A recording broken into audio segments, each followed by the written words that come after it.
Hi, this is Shauna, the CEO and founder of Fuel Talent. One of the things I have loved most in my 25-year recruiting career has always been the stories that people tell. Stories of leadership, career choices, company ideas, and team building. My inspiration for starting the What Fuels You podcast came from being curious about people's lives and wanting to help share their stories. What path brought them to this place? What decisions did they make that led to failures and successes? Who influenced those decisions, and what lessons were learned along the way? I hope you enjoy the What Fuels You podcast. Today's guest on the What Fuels You podcast is Frank Mycroft. Frank is the co-founder and CEO of Booster, the leading mobile energy delivery platform that delivers fuels, including renewables, to fleets and consumers in the U.S. Prior to Booster, Mycroft worked as a rocket scientist for NASA and Boeing. He also served as the vice president of strategy for Planetary Resources, a robotics company that aspired to mine asteroids in space. Mycroft and colleagues Tyler Raugh and Diego Netto founded Booster in 2014. Welcome, Frank. Thank you so much for being on the podcast. Happy to be here. Thanks for having me. Of course. Good to see you. I'm going to hit you with some rapid fire to kick us off. You ready? Go for it. Okay. So is there a habit that you're trying to create right now? Yeah, exercise every day, 7 minutes every morning.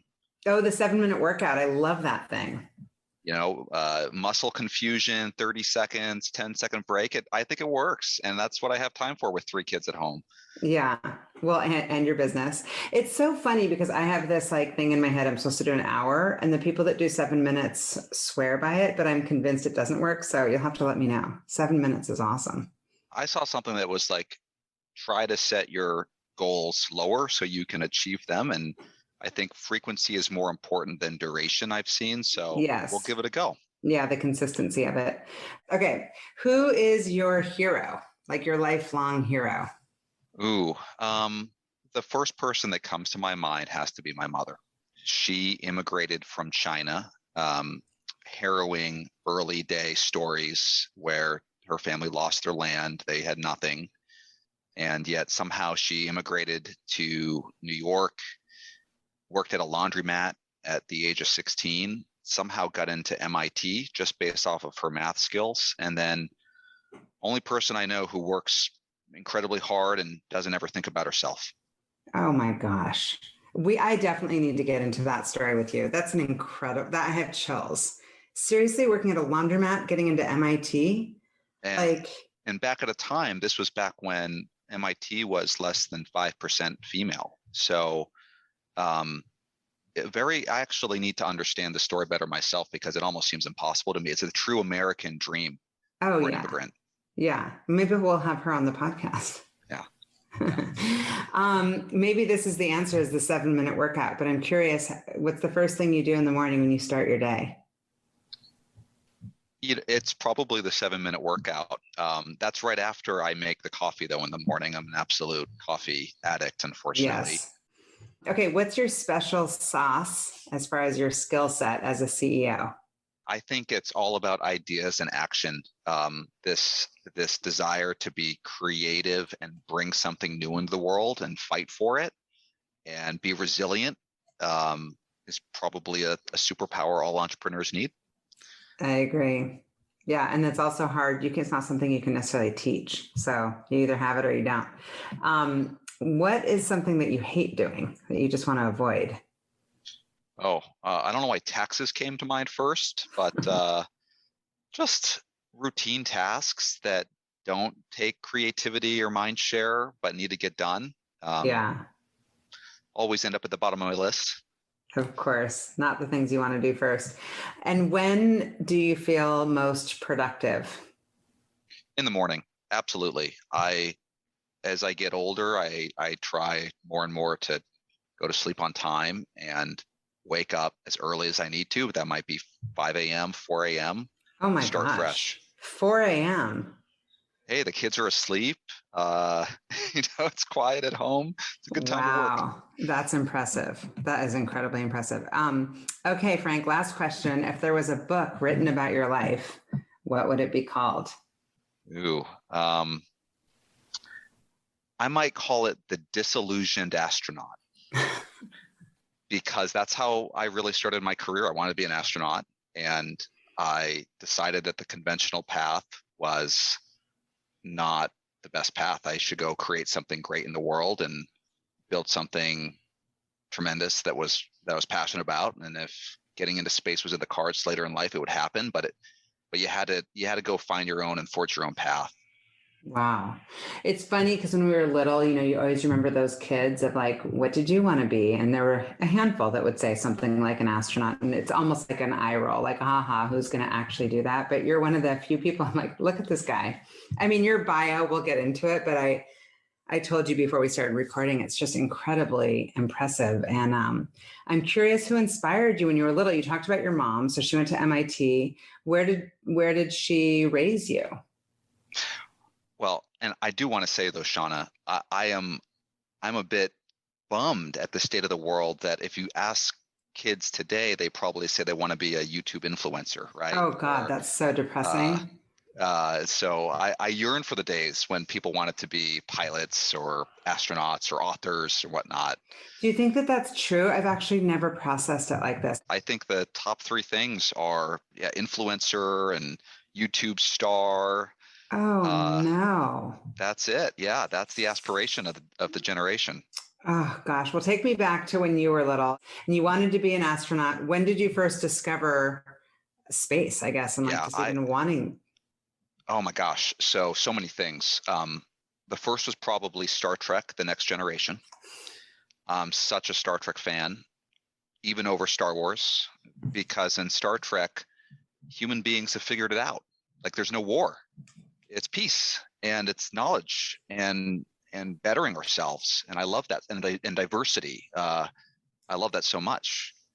And then I think chapter 2 was Carl Sagan.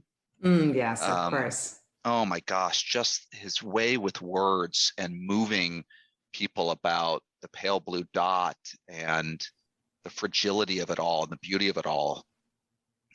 And then chapter 3 was I got to work at NASA early on in college, and I got to see the space shuttle launch in Cape Canaveral. So I remember sitting out there 2 a.m. in the morning, getting bitten by mosquitoes and watching this giant crawler crush the stone as it carried this giant rocket into space. It's pretty special. Really special. And so where did your mom raise you? Or your parents raise you together? Yep, Like my where's your parents, they dad? raised me together. They're both scientists, and I was one of the few people that I know in the Bay Area that was born in San Francisco. To a couple of scientists. Did you go to Lowell? No, I I feel went like to. my smart San Francisco friends went to Lowell. I'm like, are you a Lowell kid? No, I was completely out of maybe the smart kid Bay Area world. I was in Walnut Creek, it's where I grew up, The East East Bay. Bay, yeah. I had never heard of the schools I went to college. And I would have never, I'd say there was one person also who inspired me, a guy named Paul Scott, who was in my class in high school, who was just a math genius and encouraged me to go to a math camp at Stanford at an early age. And I remember sitting in this minivan for a long commute to get there, but it was just getting surrounded by these people that were so brilliant, kind of opened a new world to me at an early age. The exposure. And so both of your parents are scientists, and you were thinking about maybe being an astronaut. And what do those steps look like? Was there a plan, or was there anybody helping you along the way? Or did you kind of, based on how you're speaking about it, it's almost like, how did you even discover Princeton? Yeah, I mean, so first it was this math camp, and I remember the smartest guy there wearing this hoodie with a P on it. And I was wondering, what is that? And that simple question kind of started the whole opening of the world. I remember wanting to do engineering and just study hard things, and actually becoming a pilot. I took the leap early in college to get my pilot's license, which opened me up to a lot of different circles related to aerospace and. Do you fly now? Path.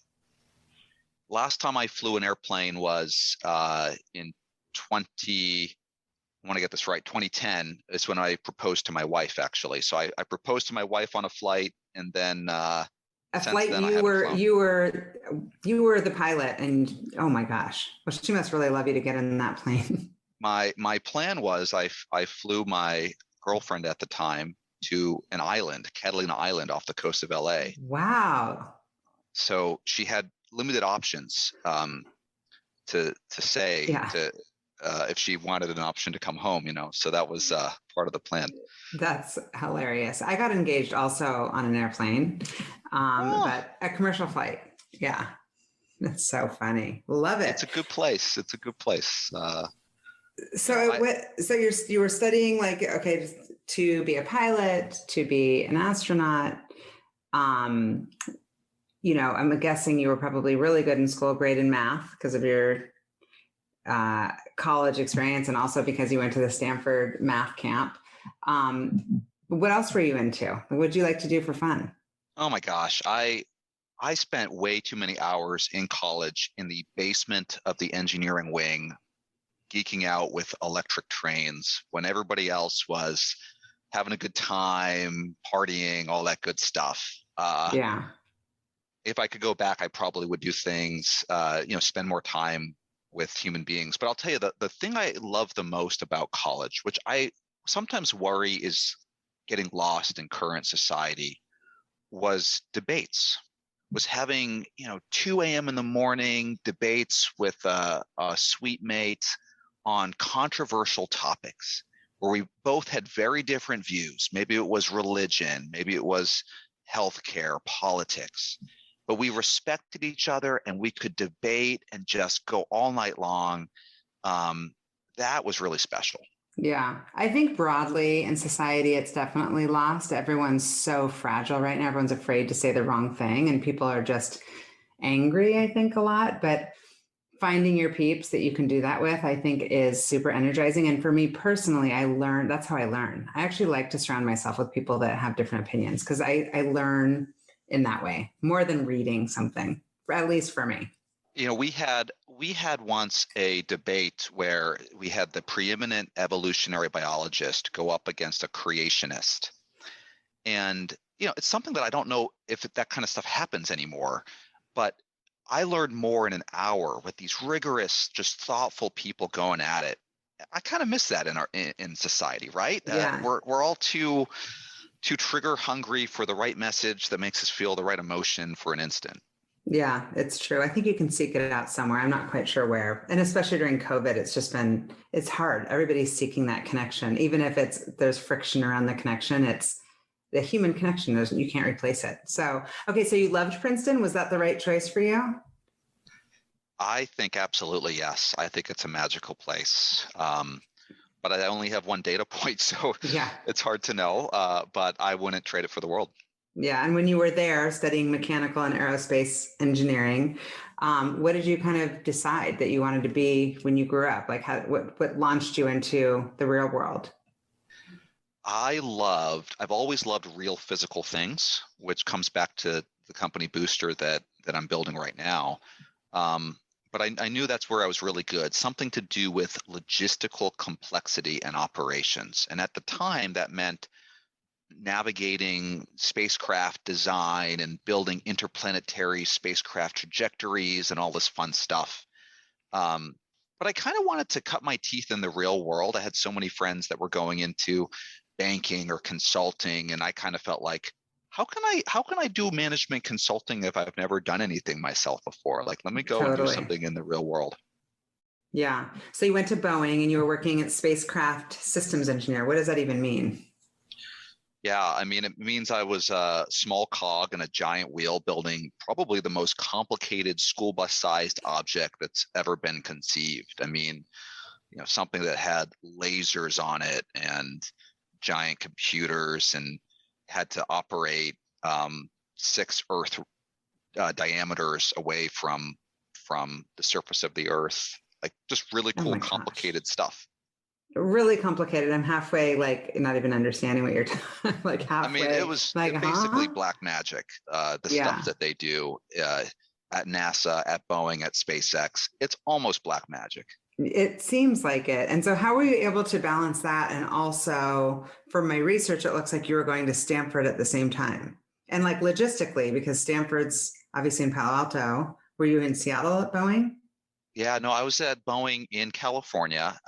Their Okay. spacecraft is mainly in LA though, so there was a good amount of travel back and forth from Northern California to Southern. But I was also one of the first people to kind of pioneer with them a more remote focused type of graduate education. And I felt so blessed. I felt like I was effectively getting 40 hours a week of real engineering lab work experience that I just happened to get paid for at Boeing while going to school. What a dream That's for an incredible. early career engineer to kind of get the best of academic and real world at the same time. Yeah. And how do you even know what you're going to study? So you're at Stanford, it looks like you've got a master's in management science and engineering and aeronautics and astronautics.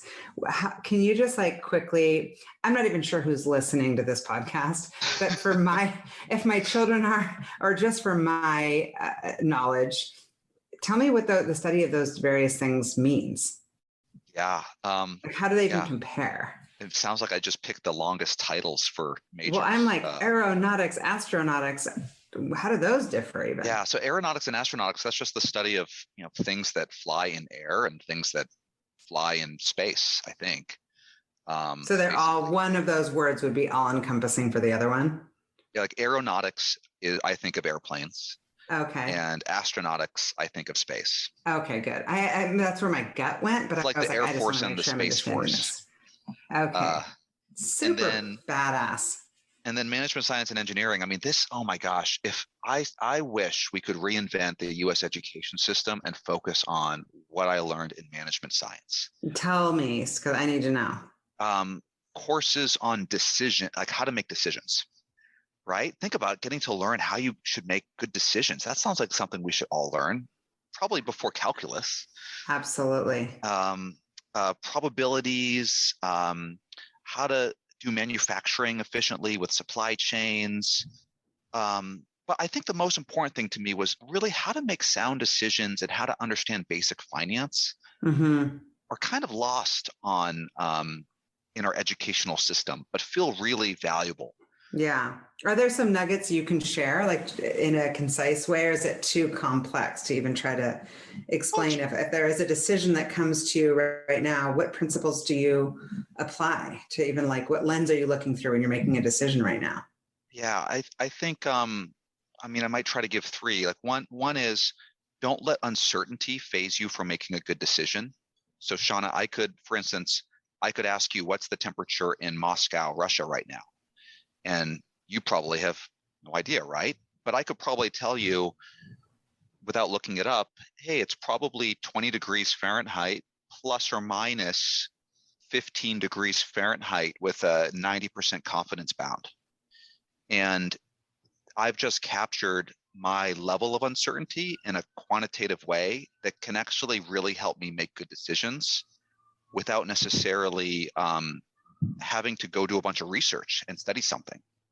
I think in Right. business, so many times people get hung up because they don't have the perfect data and they're afraid to just guess. But to move fast, sometimes you just have to guess, but you have to find the middle ground where you know how big of a guess your guess is. Yeah, I like that. Yeah. Right. It's an odds game. Like, what are the odds? Yes. Yes. And then there's a lot of beauty too in statistics around like false positives and false negatives. And sometimes a medical test can be 99% accurate, but 85% of the time give the wrong result. And there are these weird one-offs that I wish everybody could kind of get a dunking in and get an appreciation for how gray and complex a lot of science in the world is. Yeah. Wow. For some reason, my brain just went right to COVID, like all of the Yeah. chaos right now around it, like false positives and the timing and how to test and what you're using as your data point and data sets and how you're comparing those things. Yeah, Pretty overwhelming right now. Yeah. it is very, very overwhelming. So you were on this path, you're at Stanford, you're at Boeing, and at that point, you're thinking, I'm going to be what when I grow up? I'm going to like my big picture of my life is going to look like what? Yeah, I was one of those kids. I plotted it all out. I had the whole graph with the branches in the tree and the different options. And on that option list was being a mission specialist for NASA, going up to the International Space Station. Um, Also on that list was being an entrepreneur at some point. And I didn't know which one would happen first, but I kind of I kind of was drawn to those two paths early on. Yeah. Had you had any entrepreneurial experiences as a kid? Like I've had several people on here who like kind of stumbled upon an entrepreneurial opportunity because they had an idea and it just was like kind of got some legs like Yeah, without them even thinking. Other people did the plotting. Other people had like 10 different jobs yeah, before the age of like 16. Who were yeah. you in that whole entrepreneurial journey? Oh man, I wish I was the young kid that could just sell anything and had a lemonade stand right and built it out. Yeah. I was the opposite of that. Were you an introvert or an extrovert?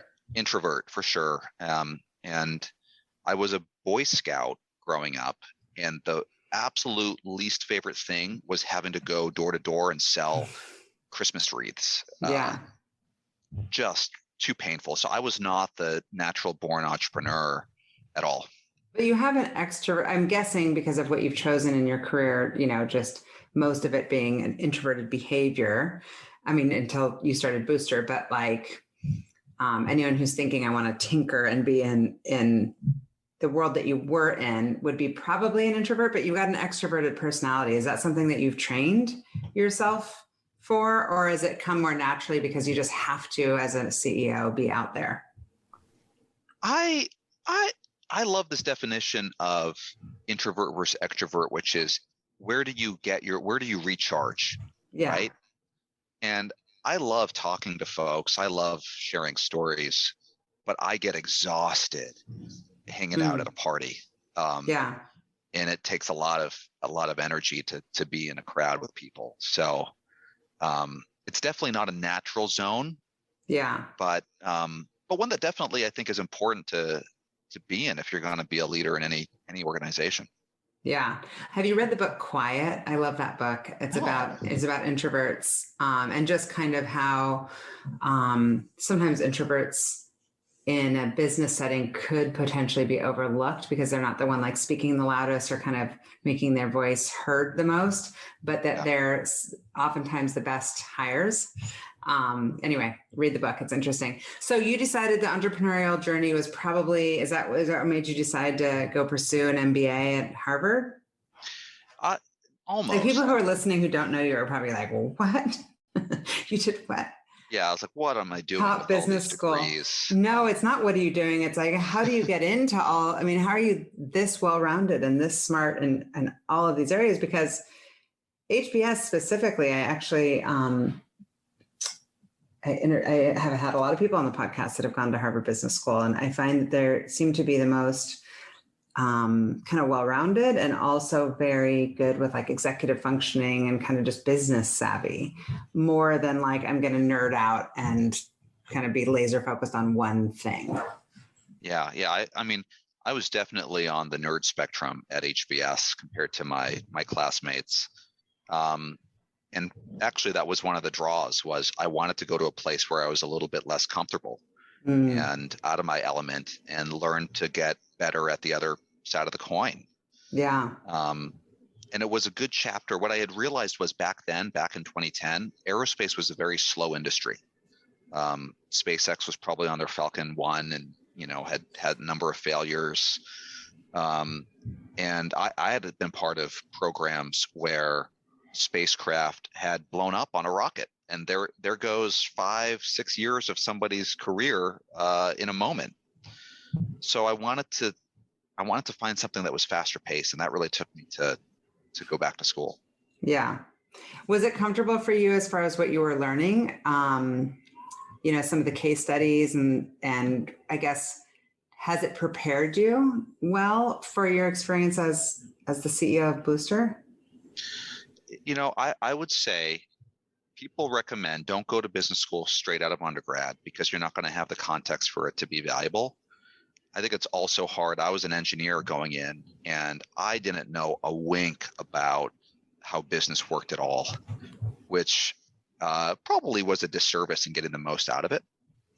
But I do think, like looking back, so much of business is fuzzy and nebulous and gray. It definitely did a good job of giving you that rapid dunk, right?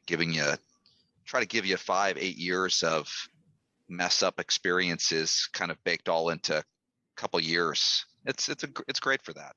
Yeah. And you got to ping pong back and forth between East Coast and West Coast a bunch. Yeah. Right. Yeah. So what landed you out of HBS? Where did you go? Did you get recruited out? Yeah, so I almost went to a management consulting firm, and that path, it's such a good path for folks out of school because you learn so much so quickly. But I took this path less chosen. I read a case study actually about the Jet Propulsion Lab, NASA's JPL lab. And in that case study was a protagonist who I knew was like a colleague of mine who was starting a new stealth startup, working on harvesting resources in deep space. So I just said, that's it. Like, that sounds like the hardest, most complex, badass thing I could imagine. Life is short. If someone's willing to pay me to go do that, let's go do that. And that took me to Seattle, where I worked out of Bellevue as one of the first employees building tiny prospecting spacecraft to go harvest resources in outer space. Wow, that was the Planetary Resources. Yes. Yep. That's right. Back in 2012. Yeah. Interesting. So where did this idea come about for Booster? I know it was Booster Fuels when I first met you years ago. Yeah. So now we got Booster. And how did you meet your co-founders? I always love, this is like the part of like why I even started the podcast. Yeah. Is I was listening a lot to how I built this, and just those early days of, you meet someone and you're like, here you are, CEO of this great company, not realizing the origin story, like that very first. Yeah. I need to know all of that. Yeah. Part. Yeah. So how it worked for me was the first thing that happened was my boss, who's now my chairman, actually, it was one of the best mentor boss things you could ever do. He said to me, Frank, I think you're ready to be a CEO. And that was either the nicest way somebody could fire somebody, or it really planted the seed in me that actually, given that I've had these years of experience working for this startup and I've seen the ups and downs, and I'm at a stage in my life where I know what I don't know, but I'm not so tied down. I don't have 3 kids yet. Like, I could actually do something. Yeah, now's my moment. Now's my moment. I was 29. And it got me into the mood of thinking, well, if I could do something, what would I do? And then, it was a rainy, I want to say Tuesday in August in Seattle on Capitol Hill, 2014. Oh, sad. It's not supposed to rain in August. I know. And my wife, my wonderful wife, was expecting our first baby girl. And she pulled me aside one day and she said, Frank, I've got a job for you. I'd like for you to be the chief fueling officer for the family, because I never want to have to go to the darn gas station again. It smells, it's dirty, it's a waste of time, and I don't like it. So I was doing this errand and just thinking, I don't know anybody who likes this. And this was the era of Uber growing up and people thinking Uber for X and on demand, and mobile smartphones were just starting to become a thing. And it occurred to me, I could probably solve this problem using technology in a better way. That was the one idea I've ever had in my life that only got better over time, to the point where I knew I would regret it if I didn't go and try to make it happen. Yeah. So the original idea was delivering gasoline to consumers. Yeah, the original idea was, I want a consumer to park their car, push a button on an app, and basically get to walk away and go do whatever they're doing. And while they're gone, we're going to deliver fuel, and they're going to come back, tank is full, they get to go on with life, they never have to deal with that errand again. And we still do that, by the way. We still do that for thousands of people every single day. And I was actually telling my son, who's 17 and who will drive all the way to Costco in Issaquah from Mercer Island to get gas because he pays for his own gas. Yeah. I'm like, the gas prices are so crazy. Are people benefiting on price when they use your service? Yeah, so this is probably the most magical constraint that has driven our business success from day one. And this goes back to my mother. I'm going to tie this to my mother. So she was the most hardworking and frugal person in my life. She would also drive 5 miles out of her way to save 5 cents a gallon.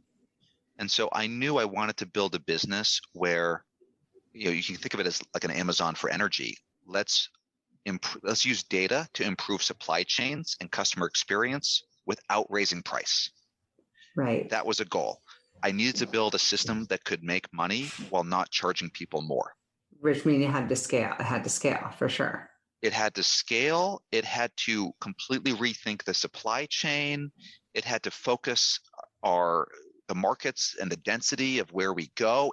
Everything of the business was built around the simple idea that if I had to charge more for this, a lot of people would have second thoughts. But the moment you made it the same price and it's better, well, who wouldn't do it? Yeah, they're like, right? What do I have to lose? Exactly. Yeah. Everybody's always seeking efficiency and time saving for sure. That was the holy grail that really set the rocket ship up. Yeah. Interesting. And what was the business model, and what is the business model now? Or what's the business now? How's it different? Yeah. So the business started, the beachhead market, I would say, where we proved out this opportunity, was servicing employees at corporate campuses. So we went to companies like Cisco and Facebook and PayPal, and we asked their employee benefits people, hey, what would you think if we could offer people clean, in some cases renewable, low carbon fuel delivered directly to their cars while they work? That way, they can be happier employees, retention will go up, traffic will go down, emissions will go down. And a lot of companies were saying, absolutely, yes, let's do it. So we would do that. And then we would open up at these corporate campuses and serve their vehicles all day long. That was the business model. You'd open our app. You can look at our app. You can download our app today and look at all the great reviews. People love this idea. We call it park, push, and pop. You park your car, you push the button, and then you just pop that door, the fuel door open, and lock your car. That's all you have to do. It's easier than ordering an Uber or Lyft, and it just works. How much do you come and like the thing's not popped? Very rarely. So there's a lot of UI, UX in the design to remind people, to educate them and make sure they're doing the right thing to set you up in the right way. So that's how it started. And where it's really grown, particularly during these last 2 years with the pandemic, is, well, think about the economy, delivery of everything. Fleet vehicles have replaced our own personal driving. You're now ordering more online, getting it delivered. So our core business now is actually at night, providing the energy management and energy fuel for all of the vehicles that deliver packages and mow your lawn and deliver school children to school, fire trucks, ambulances. We fuel them often with 100% low carbon renewables so they can get their job done. Wow. It's incredible. It's a win-win-win across the board. We like to call it an easy button to go sustainable. These companies, they get to start their day ready to go. You can imagine with labor shortages as they are, they want their people delivering 15 extra packages, not going to the gas station. Right. Because we use data and we have a direct supply chain, instead of using fossil fuels, they can get access to clean renewables. And we make it all happen seamlessly with peace of mind. Oh, I love that this little pivot kind of happens organically, and that it just opens up such an incredible opportunity and puts you in a position to be in a mission-driven company where you can really leave a mark, like in a big, huge way, faster, which is amazing. So how did you even meet? I want to go back again to those early days. We're talking Capitol Hill. It's raining. It's August. You've got this idea. You're taking over the fuel, and you have your aha moment. Where were the gaps? Because you've got your skill set, and then you needed to fill that in for somebody to go build out the technology. where do Tyler and Diego come into this? And then also, how'd you come up with the name? Yeah. So they came in pretty early on. I knew that I wasn't going to be the one developing the app, and I needed a strong technical co-founder. And I also needed somebody who was a magical ideas and action kind of complement to, I like to say, I like to grow the pie big, and my co-founder Tyler likes to make sure that we keep some of the pie for ourselves. Mm-hmm. So Diego, I had actually worked with several years before at my very first startup, a company called New Space Global. And he was the hardest working, most empathetic, most sincere, and brilliant engineer I'd ever met. So the story goes, the moment that we raised the first capital, I was in Texas. And I told Diego I wanted him to come join. Well, he lived in LA, but was at a conference in New York, and he didn't even go home. He just changed his flight, Oh, joined me in Texas, and worked out of a suitcase for 6 weeks. oh, that's the coolest. You said you just raised your first funds. So you by yourself went out and raised, or who did you raise from? Is this angels? Is this VC? Yeah, so our first a number of angels, but the first two big investors were Madrona Venture Group out there, who you know well, and Ross Perot Jr. Oh, and his fund out in Texas. So they came together. Ross Perot really was a visionary who I got to meet, who was building an incubator. It's now a wonderful incubator out in Fort Worth, Texas. And so in his Texan accent, he invited me to say, "Hey, Frank, imagine if you could work out of my offices, live out of my apartments, park your vehicles off of my airport land." I remember this actually. I do remember this story. Yeah, yeah. I had forgotten this. That's incredible. And did these investors get it, or did you really have to explain? Like, what type of proof of concept were they looking for to say he's onto something? Like repeat So, customers? Like what? Like so this is so important. So because I think most people would say, "Hey, you're trying to build Uber for X. Like, go build the app first, and then show that to investors." Blah blah blah. We raised this money. I think the app was basically a napkin sketch. And I like to tell a lot of people, when you've got a great idea, I think you've got to do two things to raise capital. The first is you really got to build out the steps. Think hard about, if I raise this money, what milestones can I achieve with this money to make the company more valuable? right. And talk in terms of how you're going to go de-risk and achieve those milestones. And the second thing is figure out the riskiest part of your business, the most wild assumptions that have to be true, and go prove those first. So that's really what we did. Investors were looking for the fact that we had a path from a regulatory perspective to do this, that we had letters of intent from customers that wanted it, and that we had a game plan to show product market fit. That was really it, in a really big TAM. Yeah. And so, how much have you raised to date? It's about $100 million. Oh my goodness. A pretty sobering number. Yeah. Yes. Is it scary for you to take people's money? Like, I know it's a weird question, but I feel like I would be bad Yeah. at it. Like, I bootstrapped my company because I'd be like, oh well, no, I'm a people pleaser. I would be worried that I mean, I know it's VC, they're used to it. They're looking for like 1 in 10, 1 in 20, they're fine Oh, with it. But also the key, and I know that you like to mentor people, and I don't know who's listening, but if it's an entrepreneur, I think another key point is that not to just take any money. Like yeah. there's smart money. There's people who are going to be in it with you through the good, the bad. And there's some Yeah. who are just like going to give you the wrong message of like kind of going against where your own personal goals are for the company. So how did you choose the investors, and what was that fundraising process like for you? Yeah. So it's definitely scary and to raise money from other people. For me, you raise a round. To me, it's not a celebratory moment. It's a time of reflection and being pensive, and the weight on your shoulders just got more heavy. Yeah, it's not for Right. everybody. So you want to find partners that, like Madrona, I like their saying, day one through the long run, that are patient, wise partners that have seen this play out and are going to have conviction through thick and thin. Mm-hmm. I also, when the early money coming together, there is a bit of this dynamic of people naturally are going to be fearful of something brand new. Right. You're Right? disrupting a whole space. It's never been disrupted. You have to find a way to shift that fear. Greed is a wrong word, but like shift people's mindset from fear to opportunity, Mm-hmm. right? And I sometimes joke the best way to do that is not try to get the best term sheet you possibly can, but get something that is so real that everybody knows the train is leaving the station.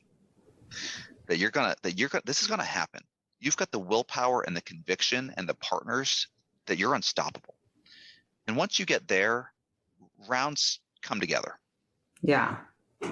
Particularly in the seed stage, it's about showing that you've got the plan and the train is about to leave the station. Yeah. That you're going to miss out if you don't get on board. That's right.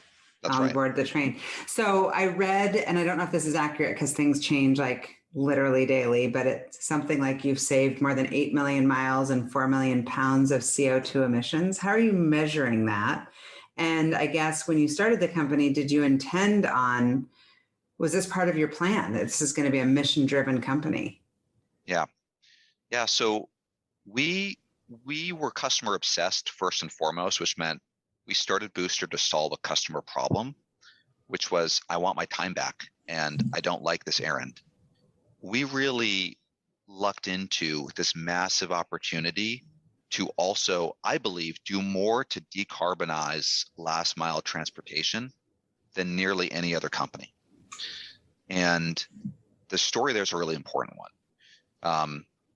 There are phenomenal ways to, so we'll take a fleet, a fire engine, an ambulance, and on a Monday, they might be running on dirty fossil fuels.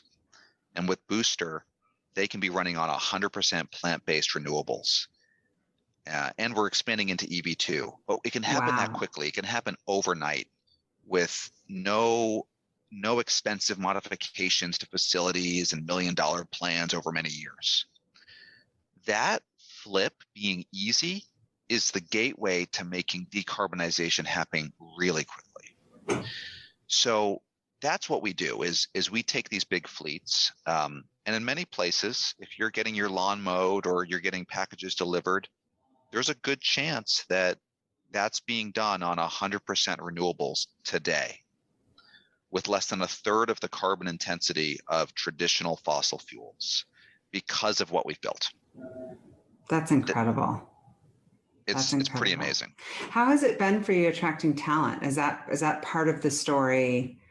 Help close? I mean, I know there's this whole like, quote unquote, and it's real because we're busier than ever, like this war on talent, and we're up against companies like you are up against, the big guys. Yeah. Does that help being like, hey, we've got this vision, obviously incredible founding team, but people want to have meaning in their jobs these days? I've been blown away, Shauna, at the level of the number of amazing, incredible people that want to do something in the real world, that want to be able to roll up their sleeves and have an impact they can see in the real society that they live in, right? I joke that atoms are a lot harder than bits these days in many business models, but we live in an atom-based world, and the world needs entrepreneurs solving great atom-related problems with technology. And I get to be this entrepreneur in this company where it's like every little kid's dream. We get to play with little trucks going around. My brother made me play with trucks growing up. Yes, it's true. It is every kid's dream. That's so funny. Right? I mean, so there's definitely, it's not for everybody, but there's a certain personality type that is willing to make the sacrifices and take the risks and join a company like ours. And that's been great. And as far as your values, not your personal values, but the company values, at what stage of developing this company did you realize that those are important to establish? And have they stayed consistent? And if so, how do you kind of lead into them as a CEO, especially with many of us working remotely right now, like kind of keeping that core culture of values?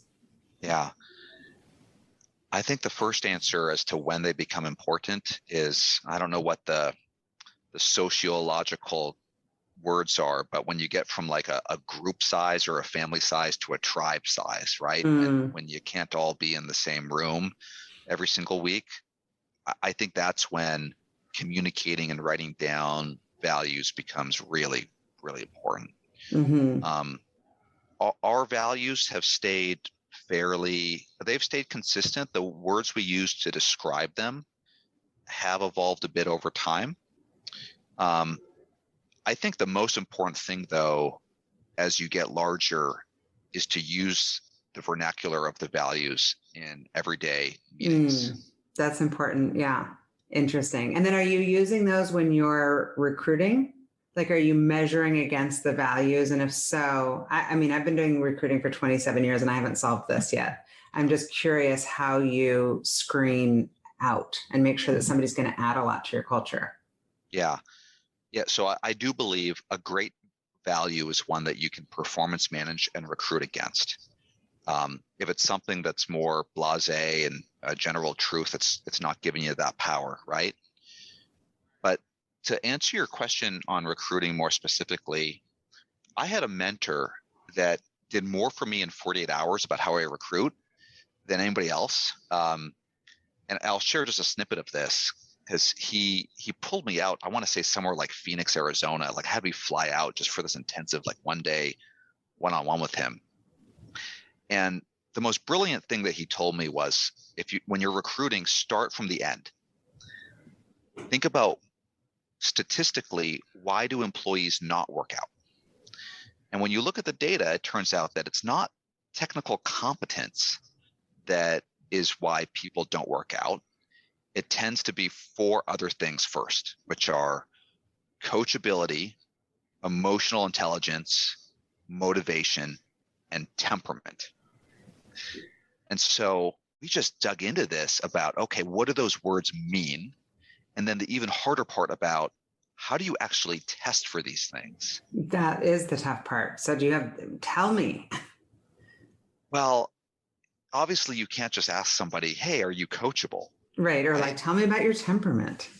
Yeah, it's hard, but I think you can figure it out through questions that put people in scenarios in their past and try to get them to reflect and how they answer stories and attribute things. So there's a whole bunch of effort there that I think also coincides with going really deep on one thing. Because people who do things, it gets seared in their brain, like imprinted, right? Versus like you just participated or you kind of pretended like you did it. So finding one thing to go really deep, I also think is really important if you want to truly find talent that rolls up their sleeves. Yeah. You'll have to send me this stuff. I'm fascinated. I'm always looking for little hacks of ways to get better and train my team to be better and even just share with our clients because everybody's so hard. We get called on this like all the time. Also, I'm just super curious about some of your more recent strategic partnerships in the business. Yeah. Well, we announced I want to say just a month and a half ago, a strategic partnership with Renewable Energy Group. And Shauna, there doesn't get to be a better story than this. Like what we're doing, the whole world of renewables, clean renewables, is missing and lacking distribution, right? Think about yourself in Seattle. If I were to ask you, hey, go and put renewable fuel into your vehicle, where would you go? Right? Yeah, I don't know. I have no idea. I'd call you and be like, what do I do now? Yeah, thank you. Yeah, you should. I mean, the problem for many fleet companies, the biggest fleets in the world, has been, even if they wanted to go renewable, what are their options? And what are the efficient options? Well, we realized we solved that problem. So we partnered with this public company, Renewable Energy Group, and they're now an investor, to really become, effectively get this incredible product to vehicles every single night across the country. And it's working. So we announced in December that fully half of our customers that used to run on conventional diesels were now on 100% plant-based products. We got to most customers within the first 4 weeks of the program. That's incredible. Just getting started. So it's it's a journey, and we'll get them to EV too. We're gearing up for that chapter. But I'm a big believer too in building a business. You got to take baby steps. Wow. The coolest part ever, I have to say, about my job and having started my company, and we started 2013, so like a little right before you. Yeah. Is meeting these amazing entrepreneurs like you, and especially seeing success like yours. I just feel like, talk about being on a rocket ship. Like you're just flying. It's so cool to see, like seriously, and doing good. Like you can do well and do good. So cliche, but it's when companies are doing that, it's such a good example for our kids. And I'm just so grateful to you. It's awesome. How are you balancing it all? Like you've got the 3 kids, you've got the business, you've got your 7-minute workout. What do you do to just chill out and relax and decompress? Yeah. I've got this mental image of the duck where it's smooth on the top, but you're paddling. My weird guilty pleasure is actually watching competitive StarCraft, which is it's a video game, but it's just very intellectually stimulating, and I think you can learn a lot from business about this, from this game and how it works. That's my random thing that I do. That's awesome. With the kids or the family. And the kids are, remind me their ages, and then are any of them like mini-me's? Do you have any little mini Frank Juniors? Like as far as like the future astronaut or scientist, not YouTuber? Yeah. We hopefully, both have 3 God kids, willing. right? Yes. It's amazing how different kids are from each other and even their parents, I think. They're 7, 5, and a newborn. And they definitely have some of my intensity, but I think they're going to be their own people, which is a great thing. Yeah. Is your wife the yin to your yang? Absolutely. She's a hero. I would say she's the extrovert to my introvert. But these entrepreneurial journeys, they take a lot from everybody. They're a lot. Well, it's a whole family thing. And I think people don't realize that everybody's making a sacrifice of time, potential resources and income at certain moments. The mental health of just like what it's like to go through what you go through in a day, and the highs and the lows of running a company. It's definitely intense. So what's your ultimate fuel? What fuels you? Let me answer that with family, but with a framing that totally transformed me and my mental attitude about being an entrepreneur. I think a lot of entrepreneurs, it's such hard work. It's 100-hour weeks, and you're cranking away, and it's got ups and downs, and it's very easy to feel like, hey, family, I'm doing all this hard work for you, right? And get into this mode of exhaustion. I think entrepreneurs have to flip that and make sure that you're realizing your family is giving you permission to go do this crazy thing. I love it. And if you can do that flip, that's the fuel for me is when you can get that family engine to all be like just mutually grateful and working together. It's a pretty special thing. Thank you for listening to the What Fuels You podcast. Be sure to subscribe, rate, and review on iTunes, Google Podcasts, or Spotify, and follow us on social media to keep up with the latest news and episodes. You can also contact us at podcast@fueltalent.com to provide feedback, ask questions, and share topics or guests you would like us to cover in the future.